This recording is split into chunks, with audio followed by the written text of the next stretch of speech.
మార్చి నెలాఖరుకల్లా nominated పదవులు భర్తీ చేస్తామని సీఎం చంద్రబాబు స్పష్టం చేశారు. ఎమ్మెల్యేలు బహిరంగంగా మాట్లాడే సమయాల్లో జాగ్రత్తగా మాట్లాడాలని సూచించారు. అనవసరమైన విషయాలు మాట్లాడొద్దని సీఎం హెచ్చరించారు. కేంద్ర బడ్జెట్ తరహాలోనే రాష్ట్ర బడ్జెట్పై కూడా విస్తృతమైన చర్చ జరగాలని చంద్రబాబు అన్నారు. మార్చి నెలాఖరుకల్లా నామినేటెడ్ పదవులు భర్తీ చేస్తామని సీఎం చంద్రబాబు స్పష్టం చేశారు. అసెంబ్లీ కమిటీ హాల్లో సీఎం చంద్రబాబు అధ్యక్షతన టీడీఎల్పీ సమావేశం జరిగింది. ఈ కమిటీలో పలు కీలక వ్యాఖ్యలు చేశారు. సాధికార కమిటీ సభ్యులకే నామినేటెడ్ పదవులని తేల్చి చెప్పారు. మార్కెట్ యార్డులు, దేవస్థానాలకు పేర్లు ఇవ్వాలని సూచించారు. పార్టీ పదవులు మహానడులకు పూర్తి చేయాలని తెలిపారు. ఎమ్మెల్యేలు బహిరంగంగా మాట్లాడే సమయాల్లో జాగ్రత్తగా మాట్లాడాలని సూచించారు. అనవసరమైన విషయాలు మాట్లాడొద్దని సీఎం హెచ్చరించారు. మనం ఏదైనా పొరపాటుగా మాట్లాడితే విపక్షం దాన్ని అవకాశంగా తీసుకుంటుందని సీఎం చంద్రబాబు వెల్లడించారు. ఎమ్మెల్యేలకు, ప్రజలకు, కేడర్కు మధ్య సమన్వయం పెరగాలని సూచించారు. ఈ సందర్భంగా చీఫ్ విప్ ఆంజనేయులు, బుచ్చయ్య చౌదరులు నియోజకవర్గానికి నిధులు ఇవ్వాలని కోరారు. ఆర్థిక పరిస్థితి ఆధారంగా ఎప్పుడు నిర్ణయం తీసుకోవాలో తాను చూస్తానని సీఎం చెప్పారు. కేంద్ర బడ్జెట్ తరహాలోనే రాష్ట్ర బడ్జెట్పై కూడా విస్తృతమైన చర్చ జరగాలని సీఎం అన్నారు. వేసవిలో అనారోగ్య కేసులపై మంత్రులు అప్రమత్తంగా ఉండాలని సూచించారు. సీనియర్లకు తన మైండ్ సెట్ ఎలా ఉంటుందో తెలుసు, కానీ కొత్త వాళ్లు కూడా తెలుసుకోవాలని సీఎం అన్నారు. అందరూ కలిసి ప్రయాణం చేయాలని తేల్చి చెప్పారు. సమైక్యాంధ్ర ఉద్యమ సమయంలో కూడా అందరూ తనను రావద్దని చెప్పారని, చివరకు గురజాల ఎమ్మెల్యే ఎరపతినేని శ్రీనివాసరావు సమావేశం ఏర్పాటు చేసి తనను రమ్మన్నారని గుర్తు చేశారు. ఎరపతినేని ఏర్పాటు చేసిన సమావేశంతో రాష్ట్రంలో అన్ని ప్రాంతాల్లో మీటింగులు పెట్టామని పేర్కొన్నారు. 2025-26 ఆర్థిక సంవత్సరానికి ప్రవేశపెట్టిన రాష్ట్ర వార్షిక పద్దు సంక్షేమం సుస్థిర అభివృద్ధి లక్ష్యంగా ఉందని ఉప ముఖ్యమంత్రి పవన్ కళ్యాణ్ స్పష్టం చేశారు. ఈ బడ్జెట్ రాష్ట్ర ఆర్థిక పరిస్థితిని పట్టాలెక్కించే విధంగా ఉందన్నారు. సూపర్ 6 హామీల అమలుకు తగిన కేటాయింపులు జరిపారని పవన్ కళ్యాణ్ తెలిపారు. 2025-26 ఆర్థిక సంవత్సరానికి ప్రవేశపెట్టిన రాష్ట్ర వార్షిక పద్దు సంక్షేమం సుస్థిర అభివృద్ధి లక్ష్యంగా ఉందని ఉప ముఖ్యమంత్రి పవన్ కళ్యాణ్ స్పష్టం చేశారు. గత ప్రభుత్వం రాష్ట్ర ఆర్థిక పరిస్థితిని అస్తవ్యస్తం చేసిందని మండిపడ్డారు. ముఖ్యమంత్రి చంద్రబాబు నేతృత్వంలో కూటమి ప్రభుత్వం ఆర్థిక క్రమశిక్షణతో రెవెన్యూ లోటు, ద్రవ్య లోటు తగ్గించే చర్యలు చేపట్టిందని వెల్లడించారు. బడ్జెట్ రాష్ట్రంలోని అన్ని వర్గాల ప్రజల భవిష్యత్తుకు భరోసానిచ్చేలా అభివృద్ధికి బాటలు వేసేదిగా ఉందని అన్నారు. ఈ బడ్జెట్ రాష్ట్ర ఆర్థిక పరిస్థితిని పట్టాలెక్కించే విధంగా ఉందన్నారు.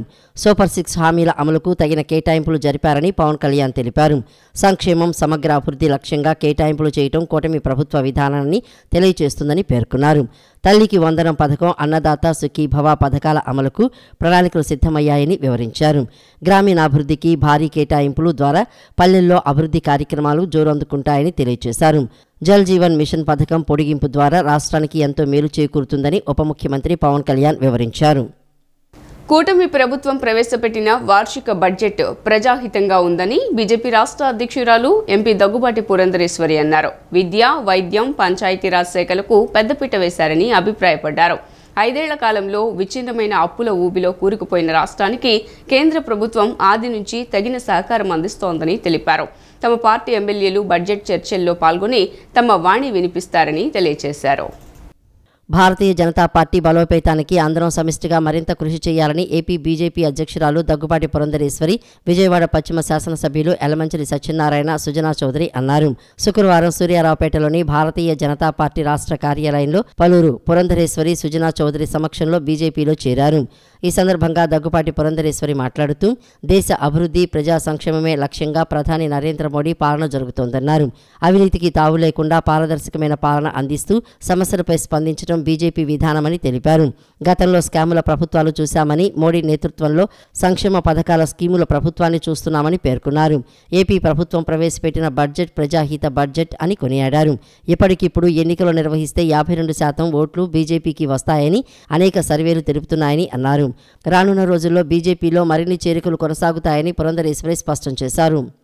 2014 సంవత్సరానికి ముందు ఏదైతే మనం స్కాముల పరంగా చూసామో, 2014 తర్వాత నరేంద్ర మోడీ గారి నాయకత్వంలో ఎన్డీఏ కూటమి అధికారాన్ని చేపట్టిన తర్వాత స్కీముల పర్వాన్ని మనం దేశంలో చూస్తున్నాం. దేశంలో మన భారత సమాజంలో ఉన్నటువంటి అన్ని వర్గాల వారికి న్యాయం చేయాలి అనేటువంటి భావన, ముందుగా పేదవాడిని కేంద్ర బిందువు చేసుకుని అనేక పథకాలను ప్రవేశపెట్టినటువంటి నేపథ్యం కనుక ఇవాళ ప్రజలందరూ కూడా భారతీయ జనతా పార్టీని ఒక మచ్చలేని పార్టీగా, దేశానికి ఒక స్థిరమైనటువంటి ప్రభుత్వాన్ని, సుస్థిరమైనటువంటి ప్రభుత్వాన్ని పరిపాలన అందించేటువంటి సందర్భంలో అది మాత్రమే కాకుండా దృఢమైన నిర్ణయాలు తీసుకోగలిగినటువంటి ఆత్మస్థైర్యం, ధైర్యం కలిగిన ఒక నాయకత్వం ఉన్నటువంటి పార్టీగా వాళ్ళ ప్రజలందరూ భారతీయ జనతా పార్టీని ఆశీర్వదించడానికి ముందుకు వస్తున్నటువంటి సందర్భం. మొన్ననే మేము సభ్యత్వ నమోదు కార్యక్రమాన్ని మేము పరిపూర్ణం చేసుకున్నాం. ఆ సందర్భంలో కూడా ప్రజల వద్దకు మేము వెళ్ళినప్పుడు ప్రతి ఒక్కరూ మాకు తెలియజేసినటువంటి విషయం ఏమిటంటే, నరేంద్ర మోడీ గారు రాబోయే 15-20 సంవత్సరాలు ఇంకా వారు ప్రధానిగా భారతీయ జనతా పార్టీ దేశానికి తన స్థిరమైనటువంటి ఒక మంచి పాలన, సుపరిపాలన అందించే దిశగా ఉండాలి, అడుగులు వేయాలి అని చెప్పి ఎమ్మెల్యే సుజనా చౌదరి మాట్లాడుతూ భారతీయ జనతా పార్టీకి కార్యకర్తలే వెన్నెముకని, పార్టీ బలోపేతానికి ప్రతి ఒక్కరూ కృషి చేయాలని పేర్కొన్నారు. పార్టీ సిద్ధాంతాలు నచ్చి బీజేపీలో చేరిన డాక్టర్ దుర్గా శ్రీలక్ష్మి, డాక్టర్ పవన్ దంపతులను అభినందించారు. పశ్చిమలో అత్యధిక మెజారిటీ ఇచ్చి ఆశీర్వదించిన ప్రజలకు కృతజ్ఞతలు తెలిపారు. అనేక మంది బీజేపీలో చేరడానికి ఆసక్తి చూపిస్తున్నారని, వారందరినీ బీజేపీ నాయకులు, కార్యకర్తలు ప్రోత్సహించాలని పేర్కొన్నారు. ఓటర్లుగా నన్ను గెలిపించినందుకు, మీరు వచ్చి మా పార్టీలో చేరినందుకు చాలా సంతోషం. ఇంకా చాలామందిని కూడా మీరు భారతీయ జనతా పార్టీలో తీసుకురావాలని చెప్పి, మరియు మొన్న ఏదైతే ఒక 50,000 ఓట్లు మనకు కాకుండా పడినవాళ్ళు, ఆ 50,000 మందిని కూడా మన సైడ్కి తీసుకురావాల్సిన అవసరం, బాధ్యత మనకి ఎంతైనా ఉంది. దయచేసి మీరందరూ కూడా సహకరించాలని చెప్పి. అమరావతి సెల్ఫ్ ఫైనాన్స్ ప్రాజెక్టు అని మంత్రి నారాయణ తెలిపారు. అమరావతికి ఎక్కడా ఒక్క రూపాయి కూడా ప్రభుత్వం నుంచి అదనంగా ఖర్చు పెట్టడం లేదని స్పష్టం చేశారు. ఇందుకోసం ప్రపంచ బ్యాంకు హడ్కో రుణాలు ఇచ్చాయని తెలిపారు. ఇప్పటికే 48,000 కోట్ల మేర పనులకు టెండర్లు పిలిచినట్లుగా తెలిపారు. ఎమ్మెల్సీ ఎన్నికల కోడ్ ముగియగానే మార్చి 10న టెండర్లు తెరుస్తామన్నారు. మే నెలలో తల్లికి వందనం అమలు చేస్తామని మంత్రి నారాయణ తెలిపారు. త్వరలో అన్నదాత సుఖీభవ పథకం అమలు చేస్తామన్నారు. జగన్ ఆర్థిక విధ్వంసం నుంచి క్రమంగా బయటపడుతున్నామని చెప్పారు. గతంలో మ్యాచింగ్ గ్రాంట్లు ఇవ్వక కేంద్రం నిధులు అనేకం ఆగాయని చెప్పారు. మ్యాచింగ్ గ్రాంట్లు ఇచ్చి ఒక్కొక్కటి సరిచేస్తున్నామని చెప్పారు. కరకట్టును 4 లేన్ మార్గంగా మారుస్తున్నామని చెప్పారు. త్వరలోనే టెండర్లు ఆహ్వానిస్తామని, నదిని ఆనుకుని రిటైనింగ్ వాల్ నిర్మించాలనేది ప్రణాళిక అని తెలిపారు. ఈరోజు బడ్జెట్ తీసుకుంటే 3,22,359 కోట్లతో బడ్జెట్ పెట్టారు. దీంట్లో అన్నిటికంటే ఇంపార్టెంట్ ఏంటంటే, అందరికీ తెలిసిందే, నా శాఖకు సంబంధించి 13,862 కోట్లు మున్సిపల్ శాఖ కేటాయించారు. అందులో 6,000 కోట్లు యాక్చువల్గా సిఆర్డీకి అలాట్ చేయడం జరిగింది.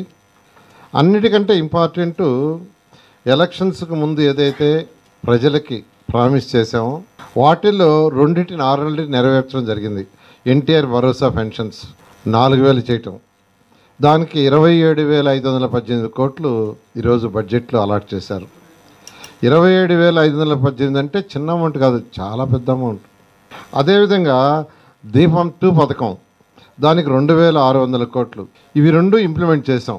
తల్లికి వందనం, ఎంతమంది పిల్లలున్నా వాళ్ళ ఇంట్లో వాళ్ళందరికీ కూడా 15,000 ఇస్తామని చెప్పడం జరిగింది.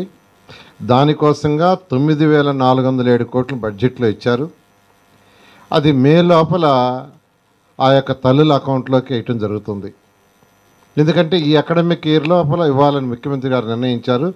నెక్స్ట్ అకాడమిక్ ఇయర్ జూన్ 12వ తేదీ ప్రాంతంలో స్టార్ట్ అవుతాయి, సుమారుగా జూన్ 12. అందుకని మే ఎండింగ్ లోపల ఈ తల్లికి వందనం అనే యొక్క కార్యక్రమాన్ని పూర్తి చేయాలని ఈ బడ్జెట్లో పెట్టడం జరిగింది.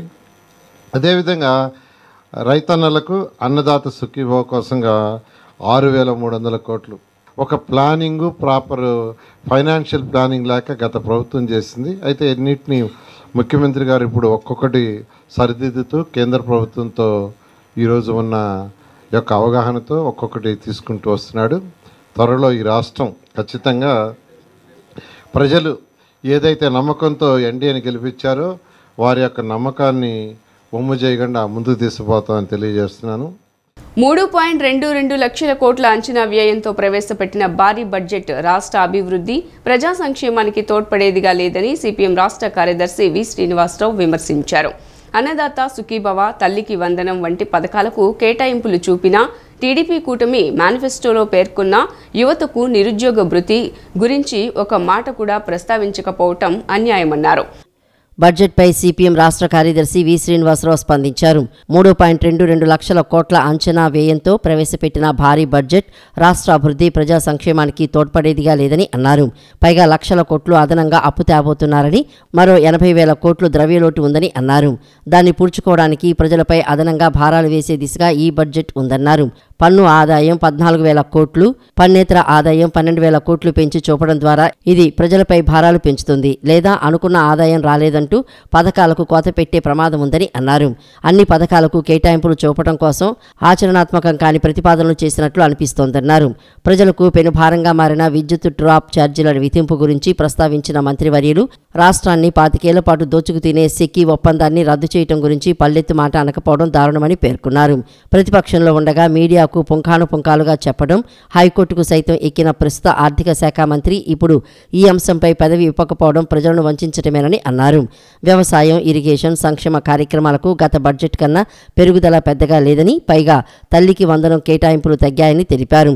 రాష్ట్ర ఆర్థిక మంత్రి ప్రవేశపెట్టినటువంటి బడ్జెట్ రాష్ట్ర అభివృద్ధికి కానీ ప్రజల సంక్షేమానికి కానీ తోడ్పడేదిగా లేదు. పైగా రానున్న రోజుల్లో ప్రజల మీద అదనపు భారాలు మోపుతుందని చెప్పడానికి అవసరమైనటువంటి లెక్కలు ఇందులో కనిపిస్తున్నాయి. మొత్తం 3,22,000 కోట్ల బడ్జెట్లో 40,000 కోట్లు మాత్రమే ఉపాధిని కల్పించేటువంటి క్యాపిటల్ బడ్జెట్ ఉన్నది. మిగతా అంతా కూడా రెవెన్యూ ఖర్చుల కింద, ఇతర ఖర్చుల కింద పోతున్నది. కావున సామాజిక రంగాలకి, విద్యా, వైద్యంతో సహా సంక్షేమ కార్యక్రమాలకి గత బడ్జెట్తో పోల్చుకుంటే కేవలం 2% మాత్రమే పెరిగింది. ఇది పెరుగుతున్నటువంటి ధరలతో పోల్చుకున్నప్పుడు ఇది 8% ఇన్ఫ్లేషన్ రేటు, మన రూపాయలు పడిపోయి ఇన్ఫ్లేషన్ పెరుగుతున్నటువంటి పరిస్థితుల్లో 2% అనేది చాలా నామినల్. ఇది కూడా రేపు ఖర్చు అవుతుందా లేదా తెలియదు. వ్యవసాయం తీవ్రమైన సంక్షోభంలో ఉంది. వ్యవసాయ రంగానికి, ఇరిగేషన్కి కానీ కేటాయింపులు సంతృప్తికరంగా లేవు. పోలవరం మినహాయిస్తే అది కేంద్ర బడ్జెట్, కేంద్రం ఇచ్చే నిధులతో నడుస్తుంది. 11,000 మాత్రమే మన బడ్జెట్కి కేటాయించారు. ఇది దీంతో వెలుగొండ కానీ, అంద్రినీవా కానీ, జంజావతి కానీ, వంశధార కానీ ఇవన్నీ పూర్తి చేయాలి. చిన్న చిన్న ప్రాజెక్టులు, చెరువులు, కొంటలు, అలాగే వరద నివారణ, అనేక అంశాలన్నీ దీని కిందకి వస్తాయి. అందువలన వ్యవసాయ రంగానికి, ఇరిగేషన్కి కేటాయింపులు కూడా సంతృప్తికరంగా. అణుబాంబు విస్ఫోటనం నుండి హిరోషిమా, నాగసాకి తట్టుకుని మళ్లీ ఎలా అభివృద్ధి చెందిందో అదేవిధంగా జగన్ విధ్వంసం నుండి నిర్మాణం వైపు నడిపించేలా రాష్ట్ర బడ్జెట్ స్ఫూర్తిదాయకంగా ఉందని రాష్ట్ర జలవనరుల శాఖ మంత్రి నిమ్మల రామానాయుడు అన్నారు. రాష్ట్ర శాసనసభలో బడ్జెట్ ప్రవేశపెట్టిన అనంతరం మీడియాతో మాట్లాడారు. దీర్ఘకాలికంగా పెండింగ్లో ఉన్న ప్రాజెక్టులను పూర్తి చేయడానికి బడ్జెట్లో ఇరిగేషన్ రంగానికి అత్యంత ప్రాధాన్యత ఇచ్చారన్నారు. 2027 డిసెంబర్ నాటికి పోలవరం ప్రాజెక్టు పూర్తి చేసి ఉత్తరాంధ్ర, రాయలసీమ ప్రాంతాలకు గోదావరి జలాలు ప్రవహించేలా బడ్జెట్ కేటాయింపులు ఉన్నాయని తెలిపారు. హిరోషిమా, నాగసాకి మీద అణు విస్ఫోటనం జరిగినటువంటి స్థితిలో కూడా దాని నుంచి ఎట్లా మళ్ళీ తిరిగి నిలదొక్కుని ఆ హిరోషిమా, నాగసాకి అభివృద్ధి చెందాయో, అదేవిధంగా గత 5 సంవత్సరాల జగన్ పాలన విధ్వంసం నుండి మళ్ళీ ఈరోజు చంద్రబాబు నాయుడు గారి యొక్క సారథ్యంలో ఈ రాష్ట్రం మళ్ళీ నిలదొక్కుని అభివృద్ధి పదంలో ముందుకెళ్తుందనేటువంటి విశ్వాసం ఈ రోజు ఉన్నటువంటి బడ్జెట్ ద్వారా మనందరికి కూడా మరి ఉంటుందనే విషయాన్ని సందర్భంగా తెలియజేసుకుంటూ ఉన్నా. అందులో పర్టికులర్గా ఇరిగేషన్ శాఖకు ఆ రోజు అన్న ఎన్టీఆర్ గారి దగ్గర నుండి ఈ రోజు చంద్రబాబు నాయుడు గారి వరకు ఇరిగేషన్ శాఖ అత్యంత ప్రాధాన్యత ఈ రాష్ట్రంలో ఇచ్చినటువంటి ఘనత. అందులో కూడా ఈరోజు చూసాం 18,000 కోట్ల రూపాయలు ఇరిగేషన్ శాఖకు పెద్ద ఎత్తున ఈరోజు బడ్జెట్లో నిధులు కేటాయిస్తూ, అందులో కూడా గత 15-20 సంవత్సరాల నుండి దీర్ఘకాలికంగా మరి పెండింగ్లో ఉన్నటువంటి ప్రాజెక్టుల్ని ఒక షెడ్యూల్ పెట్టుకుని కంప్లీట్ చేసేటువంటి విధంగా అందులో పర్టికులర్గా ఏదైతే పోలవరం రేపు 2027 డిసెంబర్ కల్లా పూర్తి చేసి ఆ గోదావరి జలాలు అటు ఉత్తరాంధ్రకు, ఇటు రాయలసీమకు ప్రవహించేటువంటి విధంగా ఈరోజు బడ్జెట్లో కేటాయింపులు ఎంతో ఆశాజనకంగా. అదేవిధంగా ఏదైతే రాయలసీమకు ఒక జీవనాడి, మరి ఏదైతే రాయలసీమకు గుండెకాయ లాంటి హంద్రీనివా ఏదైతే ఉందో, లైఫ్ లైన్ ఏదైతే ఉందో, అటువంటి హంద్రీనివా కూడా ఈరోజు 3,240 కోట్ల రూపాయలు ఈరోజు బడ్జెట్లో కేటాయింపులు జరపడం ద్వారా మరి రాయలసీమను రేపు రతనాల సీమగా మార్చేటువంటి విధంగా మరి ఈ యొక్క బడ్జెట్లో కేటాయింపులు ఉన్నటువంటి విషయం. ఎన్డీఏ కూటమి ప్రభుత్వం అధికారంలోకి వచ్చిన తర్వాత ప్రజలు సంతోషంగా పండుగలు జరుపుకుంటున్నారని, ప్రాచీన సంస్కృతి సాంప్రదాయాలను ప్రతి ఒక్కరూ కాపాడాలని ఎంపీ కేశినేని శివనాథ్ కోరారు. ప్రాచీన సంస్కృతి సాంప్రదాయాలను కాపాడే విషయంలో కూటమి ప్రభుత్వం ఒక అడుగు ముందుంటుందని తెలియజేశారు. జగ్గయ్యపేట నియోజకవర్గం నందిగామ మండలం దాములూరు కొడలి గ్రామంలోని సంగమేశ్వర స్వామి తిరునాళ్ల సందర్భంగా ఆలయ మైదానంలో ఏర్పాటు చేసిన ఎడ్లపూటి లాగుడు పోటీల ప్రారంభోత్సవానికి ఎంపీ కేశినేని శివనాథ్ ముఖ్య అతిథిగా ఎమ్మెల్యేలు శ్రీరామ్ రాజగోపాల్, వెనిగండ్ల రాము, టీడీపీ ఎన్టీఆర్ జిల్లా అధ్యక్షులు నెట్టెన్ రఘురాంతో కలిసి హాజరయ్యారు. శ్రీ కొడలి సంగమేశ్వర స్వామివారి దేవాలయం ఆధ్వర్యంలో ఏర్పాటు చేసిన ఉభయ తెలుగు రాష్ట్ర స్థాయి ఎడ్ల పూటీ లాగుడు పోటీలను ఎంపీ కేశినేని శివనాథ్ కూటమి నాయకులతో కలిసి లాంఛనంగా ప్రారంభించారు. అనంతరం ఎంపీ కేశినేని శివనాథ్ మీడియాతో మాట్లాడుతూ 100 ఏళ్ల చరిత్ర కలిగిన సంగమేశ్వర స్వామిని దర్శించుకోవడం తన అదృష్టంగా భావిస్తున్నట్లు తెలిపారు. ఆ భగవంతుడి ఆశీస్సుల వల్ల ముఖ్యమంత్రి చంద్రబాబు నాయుడు నాయకత్వంలో రాష్ట్రం అభివృద్ధి దిశగా పయనిస్తుందని తెలిపారు. ప్రజల సంతోష స్థాయిలు పెంచేందుకు ఎన్డీఏ కూటమి కృషి చేస్తుందన్నారు. జీవీ రెడ్డి తమ పార్టీలోని వ్యక్తేనని, పార్టీ వీడి బయటికి వెళ్లలేదని విలేకరి అడిగిన ప్రశ్నకు ఎంపీ శివనాథ్ బదులిచ్చారు. వేసవిలో త్రాగునీటి సమస్యలు తలెత్తకుండా పటిష్టమైన ముందస్తు చర్యలను చేపట్టాలని, అందుకు తగ్గట్లుగా వేసవి కార్యాచరణ ప్రణాళికలను రూపొందించాలని రాష్ట్ర ముఖ్యమంత్రి నారా చంద్రబాబు నాయుడు ఆదేశించినట్లు ప్రభుత్వ ప్రధాన కార్యదర్శి కె విజయానంద్ తెలిపారు. అందుకు తగ్గట్లుగా జిల్లాల వారీగా పటిష్టమైన చర్యలను చేపట్టాలని అన్ని జిల్లాల కలెక్టర్లను ఆయన ఆదేశించారు.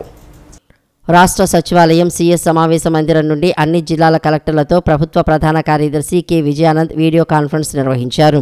ఈ వేసవిలో తాగునీటి సమస్య తలెత్తకుండా, నీటి ద్వారా సంభవించే వ్యాధులు ప్రబలకుండా ముందస్తుగా చేపట్టాల్సిన చర్యలు, ఎన్టీఆర్ భరోసా, పెన్షన్ల పంపిణీలో అనుసరించాల్సిన విధి విధానాలు, సానుకూల ప్రజా అవగాహన మరియు ఎంఎస్ఎంఈ పార్కుల సర్వే తదితర అంశాలపై సమీక్షించారు. ఈ సందర్భంగా ఆయన మాట్లాడుతూ మార్చి నుండి జూన్ వరకు వేసవి తీవ్రత ఎక్కువగా ఉండే అవకాశం ఉందని, ఆ సమయంలో రాష్ట్ర వ్యాప్తంగా ఉన్న అన్ని గ్రామీణ, పట్టణ ప్రాంతాల్లో ఎటువంటి తాగునీటి సమస్య తలెత్తకుండా అన్ని జిల్లా కలెక్టర్లు ప్రత్యేక ముందస్తు ఏర్పాట్లు చేసుకోవాలని పేర్కొన్నారు. గత అనుభవాలను దృష్టిలో ఉంచుకుని తాగునీటి సమస్యలు తీవ్రంగా తలెత్తేందుకు అవకాశం ఉండే గ్రామీణ, పట్టణ ప్రాంతాలపై ముందుగానే ప్రత్యేక దృష్టి సారించాలని అన్నారు. ఈ ఏడాది అన్ని జలాశయాలు నీటితో కలకల్లాడుతున్నాయని, భూగర్భ జలాలు కూడా అందుబాటులో ఉన్నాయని, ఎటువంటి ఆందోళన చెందాల్సిన పని లేదని, అయితే ఆయా నీటి మట్టాలను ఎప్పటికప్పుడు పర్యవేక్షించుకుంటూ ఉండాలన్నారు. ఏమాత్రం తాగునీటి సమస్య తలెత్తే అవకాశం ఉన్నా ముందుగానే స్పందించి ఆయా ప్రాంతాలకు సురక్షితమైన తాగునీటిని సరఫరా చేసే విధంగా జిల్లా యంత్రాంగం సిద్ధంగా ఉండాలని పేర్కొన్నారు. ఆర్థికంగా చితికిపోయిన రాష్ట్రాన్ని పునర్నిర్మించే దిశగా బడ్జెట్ ఉందని బీజేపీ ఎమ్మెల్యే డాక్టర్ పార్థసారథి తెలిపారు. ఇది దిద్దుబాటు బడ్జెట్గా పేర్కొన్నారు. కేంద్ర ప్రభుత్వం నిధులు ఇస్తున్నా సహాయం తీసుకునేందుకు తమ వాటా నిధులు ఇవ్వలేని స్థితిలో గత ప్రభుత్వ పాలన ఉందని తెలిపారు. కానీ ఇప్పుడు ఆగిన ఆ 74 పథకాలకు ఈ బడ్జెట్లో కేటాయింపులు చేశారని ఎమ్మెల్యే పార్థసారథి అన్నారు. భారతీయ జనతా పార్టీ, జనసేన, తెలుగుదేశం 3 పార్టీల కూటమి ప్రభుత్వంలో అద్భుతంగా మేము రాష్ట్రాన్ని అభివృద్ధి చేస్తామని ఇచ్చిన మాటకి కట్టుబడి ఈరోజు బడ్జెట్ని ప్రవేశపెట్టాం. వైఎస్ఆర్సీపీ నాయకులు చెప్తా ఉన్నారు, ఇది అంకెల గారడీ చేస్తూ ఉన్నారు, వృధా బడ్జెట్, అది ఇది అని ఇప్పుడే మాట్లాడుతూ ఉన్నారు. వీళ్ళు చేసినటువంటి ఆర్థిక విధ్వంసం, 5 ఏళ్లుగా రాష్ట్రాన్ని సర్వనాశనం చేసిన విధానం, దాంట్లో నుంచి ఈరోజు ప్రవేశపెట్టినటువంటి బడ్జెట్ దిద్దుబాటు బడ్జెట్ అని కూడా అనాలి. వీళ్ళు చేసిన తప్పులన్నీ ఇన్ని కావు. వీళ్ళ పాలనలో ఒక్క విషయం చెప్తాను. భారతదేశంలో ఏదైనా ఒక రాష్ట్రం అప్పు తీసుకోలేని రాష్ట్రం ఏదన్నా ఉందంటే ఆంధ్రప్రదేశ్. అది ఇన్ని రాష్ట్రాల్లో భారతదేశంలో ఒక్క పైసా అప్పు పుట్టని, అప్పు తీసుకోలేని చట్టబద్ధంగా ఉన్న రాష్ట్రం ఆంధ్రప్రదేశ్. ఈ రకంగా ఆర్థిక విధ్వంసానికి పాల్పడినటువంటి వైఎస్ఆర్సీపీ ప్రభుత్వం, వాళ్ళ నాయకులు ఈరోజు వచ్చి ఇటువంటి మాటలు మాట్లాడడం సిగ్గుచేటని నేను వాళ్ళకి తెలియజేస్తా ఉన్నా. వికసిత భారత్ 2047 నరేంద్ర మోదీ గారు ఈ దేశాన్ని స్వాతంత్రం వచ్చిన తర్వాత 100 ఏళ్ల తర్వాత 1947వ సంవత్సరంలో స్వాతంత్రం వస్తే 100 సంవత్సరాల తర్వాత అంటే 2047 సంవత్సరానికి ఈ భారతదేశం ఎలా ఉండాలా అనే ఒక ఆలోచన చేసి దానికి అనుగుణంగా తయారు చేసిందే వికసిత భారత్ 2047 బడ్జెట్లు 47 ఆలోచనలు. జైల్లో ఉన్న తన భర్త వల్లభనేని వంశీ అనారోగ్య సమస్యలతో బాధపడుతున్నారని ఆయన భార్య పంకజశ్రీ ఆవేదన వ్యక్తం చేశారు. గత 3 రోజులుగా తన భర్తను అర్థం పర్థం లేకుండా కేసులకు సంబంధం లేకుండా ప్రశ్నలతో విసిగించారని ఆమె ఆందోళన చెందారు. వంశీ ఆస్తమా సమస్యతో బాధపడుతున్నట్లు తెలిపారు. వంశీ పడుతున్న అనారోగ్య సమస్యను న్యాయమూర్తి ఎదుట విన్నవించామన్నారు. అయితే తాను తాత్కాలిక న్యాయమూర్తినని, రెగ్యులర్ న్యాయమూర్తి వచ్చిన తర్వాత పిటిషన్ వేసుకోవచ్చునని ఆయన సూచించారని పంకజశ్రీ పేర్కొన్నారు. 3 రోజులు కోర్టు అనుమతించిన పోలీస్ కస్టడీ తర్వాత మళ్లీ వల్లభనేని వంశీని సబ్ జైలుకు తరలించారన్నారు. కేసుకు సంబంధం లేనివన్నీ అడిగారని అండ్ ఆల్సో కన్ఫైన్మెంట్లో ఉంచారు అలోన్గా. సో నాకు ఎవరు అసిస్ట్ చేయట్లేదు నాకు సీజర్స్ వచ్చినప్పుడు, కాబట్టి నేను అందరితో 4-5 కలిపి వేయండి, ఇలా కన్ఫైన్మెంట్ సెల్ పనిష్మెంట్ లాగా వేయొద్దు అని అడిగారు, రిక్వెస్ట్ పెట్టారు. ఆయన ఓకే అన్నారు. అంటే ఆయన టెంపరీగా వచ్చారంట, పర్మనెంట్ వాళ్ళు ఎవరో లేరంట ఈరోజు. సో ఆ జడ్జి గారు ఏం చెప్పారంటే ఈ రోజుకి నేను అసిస్ట్ చేయడానికి పెడతాను, తర్వాత మీరు పిటిషన్ వేసుకొని పర్మనెంట్గా సాల్వ్ చేసుకోండి, మీరు సో దట్ మీకు ఎవరైనా ఒకళ్ళు తోడు ఉండేటట్టుగా అని చెప్పి. ఎందుకంటే అలోన్గా ఉన్నప్పుడు ఆస్మా వచ్చి కాఫ్ వచ్చి తనకి సీజర్స్ వస్తుంది. ఒక దాంట్లో బెయిల్ వేసాం, ఇప్పటికి ఎన్ని కేసులు కట్టారో తెలియదు. 10 అంటున్నారు, 8 అంటున్నారు, 9 అంటున్నారు, 11 అంటున్నారు. వాళ్ళ ఇష్టం వచ్చిన సెక్షన్స్ నంబర్స్ చెప్తున్నారు. ఇవన్నీ ఫుల్ ఫైనలైజ్ వాళ్ళు అవన్నీ ఒకటి సమాచారం తీసుకుంటాం, అన్ని కలిపి we can challenge. We can almost ఇవన్నీ కూడా రేపు కోర్టులో నిలబడేవి కాదు. ఇప్పుడు సత్యవర్తనం ఎలా అయితే సత్యం ఏసీబీ కోర్టులో చెప్పి SC ST కేసు ఆ పార్టీ ఆఫీసులో తొలగిపోయిందో భవిష్యత్తులో కూడా అన్నీ అలాగే జరుగుతాయి. కృష్ణలంక బ్రహ్మరాంబపురంలో ఉన్న ప్రాథమిక ఆరోగ్య కేంద్రాన్ని స్థానిక ప్రజలు సద్వినియోగం చేసుకోవాలని టీడీపీ యువనేత గద్దె క్రాంతికుమార్ కోరారు. రోగులకు అవసరమైన వైద్య సదుపాయాలు, మందులు అందుబాటులో ఉన్నాయని తెలిపారు. ఇందులో సదుపాయాలు మెరుగుపరిచేందుకు తన సహకారం ఉంటుందన్నారు. 22వ డివిజన్ పరిధిలోని కృష్ణలంక భ్రమరాంబపురంలో గల ఆరోగ్య కేంద్రాన్ని టీడీపీ యువ నాయకుడు గద్దె క్రాంతికుమార్ సందర్శించారు. టీడీపీ నాయకుడు పలిశెట్టి అన్నారావు ఆధ్వర్యంలో ఆసుపత్రికి అవసరమైన బెడ్షీట్లు, కర్టెన్లు అందజేశారు. ఈ కార్యక్రమంలో పాల్గొన్న క్రాంతికుమార్ మాట్లాడుతూ పరిసర ప్రాంత ప్రజలంతా ఈ ఆరోగ్య కేంద్రాన్ని సద్వినియోగం చేసుకోవాలని సూచించారు. ఆసుపత్రికి అవసరమైన సదుపాయాలు కల్పించేందుకు తమ వంతు సహకారం ఉంటుందన్నారు.